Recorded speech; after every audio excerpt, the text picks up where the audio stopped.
আমাদের বাবাকে খুঁজে পাই না, 3-4 ঘন্টা পর আমরা এখান থেকে ওখানে যাই, ওখান থেকে এখানে। হ্যালো গাইস, আসসালামু আলাইকুম। সবাই কেমন আছেন? আমি আলহামদুলিল্লাহ ভালো আছি। আজকে এসেছি একটা বিষয় নিয়ে কিছু দৃশ্য আপনাদের মাঝে তুলে ধরার জন্য। তো চলেন আগে একটু ভিডিও দেখে আসি।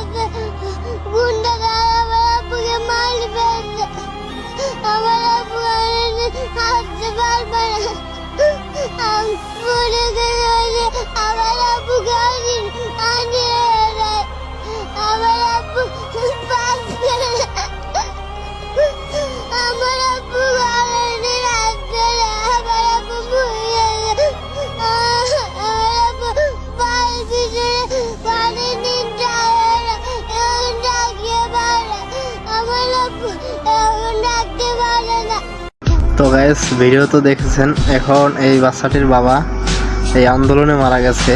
এখন ওর বাবা কোন দল করতো তা আমি জানি না। এখন তো এই আন্দোলনে তো আমরা দেখতে পাচ্ছি যে অনেক পুলিশও আহত নিহত হচ্ছে, বিভিন্ন দলের বিভিন্ন মানুষ আহত নিহত হচ্ছে। এখন ওর বাবা কোন দল থেকে নিহত হচ্ছে তা তো বলতে পারি না। এখন যাই হোক, বিষয় হলো যে এই বাচ্চাটা পিচ্ছি একটা বাচ্চা কিভাবে কান্না করতেছে, এগুলো দেখলে আসলেই খুব কষ্টকর, খুব কষ্ট লাগে। তো আপনারা তো দেখছেন কিভাবে বাবা বাবা করে কাঁদতেছে।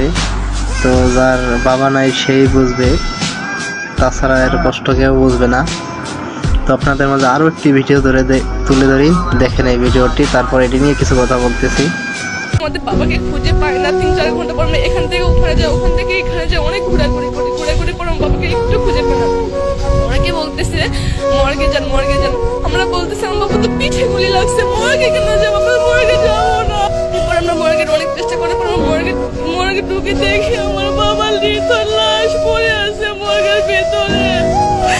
আমার বাবা তো শুয়ে আছে। আমার বাবার অনেক চেষ্টা করছি যে বাবা বাবা বলে ডাকি, বাবা তাকায় আছে আমার দিকে, বাবা মুচকি এসে তাকায় আছে, বাবা কিছু বলে না।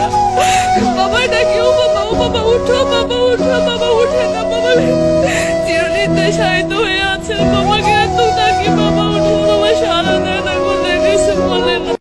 তো এই আফুটার কান্না দেখে আমারও চোখে পানি চলে আসছে, কি বলবো, বলার কোনো ভাষা নাই। তো আপনাদের আপনাদের জন্য, সকলের জন্য দোয়া করি। আপনার বাবা মারা গেছে, পিচ্ছিটার বাবা মারা গেছে, যারা বাংলাদেশে যত মানুষ মারা গেছে সকলের জন্য দোয়া করি। আল্লাহ সকলকে জান্নাতবাসী করুক।